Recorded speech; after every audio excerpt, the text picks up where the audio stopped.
1982, Johnson & Johnson experienced one of the first major recalls in American history, when 7 people died in the Chicago area after taking extra-strength Tylenol that had been intentionally laced with cyanide.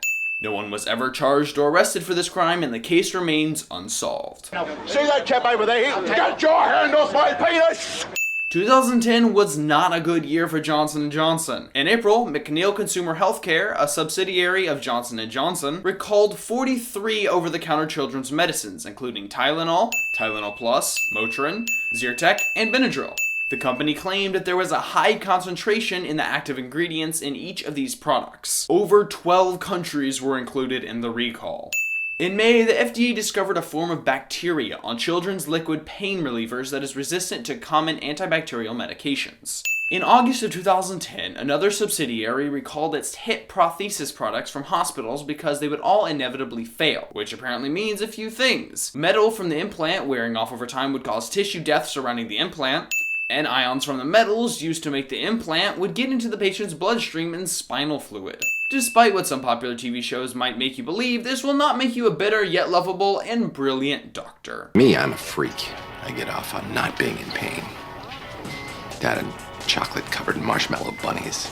In 2013, J&J was ordered to pay a man in Montana over $8 million in damages for complications caused by the hip replacement, which is also the most exciting thing to ever happen in Montana. This is one of more than 10,000 lawsuits related to this recall, and some lawyers estimate that this recall could cost the company billions to resolve. Still want to take some Tylenol? Well, in early 2011, the company had to recall more bottles of Tylenol because they smelled of an odor associated with a chemical used to treat the pallets they are delivered on. In 2010, a group of shareholders sued the company for failing to prevent several major legal actions made within the company since 1990, including bribing, manufacturing problems, marketing for issues that were unapproved, and failing to list adverse effects. Several courts around the country found Johnson & Johnson guilty for illegally marketing the drug Risperdal. They were told by the FDA not to market the drug as being safe for elderly patients, but they did it anyway, which is why I'm nominating J&J to be honorary members of NWA. Police coming straight from the underground. In 2007, J&J sued the Red Cross for using the Red Cross symbol that they owned the trademark for, even though both companies had used the symbol with no issue for over the last 100 years. I guess J&J has never seen the Swiss flag? This year, a woman from Indiana experienced an extreme reaction to Tylenol that caused burns on 40% of her body, and she is still fighting to retain eyesight.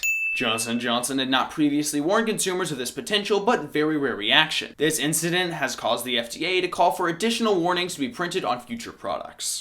Also, 150 people die each year from taking too much Tylenol because the difference between a safe amount and a dangerous amount is very slim. And the FDA has done very little to warn the public. I'll wait while you throw out the rest of your Tylenol. 2 chemicals considered toxic to small children have been discovered in the Johnson & Johnson baby shampoo. I'm counting that for 2 cents. J&J has also had some issues with their surgical equipment. Last year, J&J had to recall surgical instruments from hospitals used to cut large cancerous masses out of patients and perform hysterectomies. The device was recalled because it could actually cause the cancer to spread. The company called it a worldwide market withdrawal, and I call it the devil's cancer wand. And finally, several women living in St. Louis and New Jersey have sued J&J because the talcum powder that they've been using on a daily basis puts them at a higher risk of ovarian cancer. According to their lawsuit, several studies dating back to 1982 support their claim. So while other companies and research facilities are trying to cure cancer, it kinda seems like Johnson & Johnson are trying to spread it.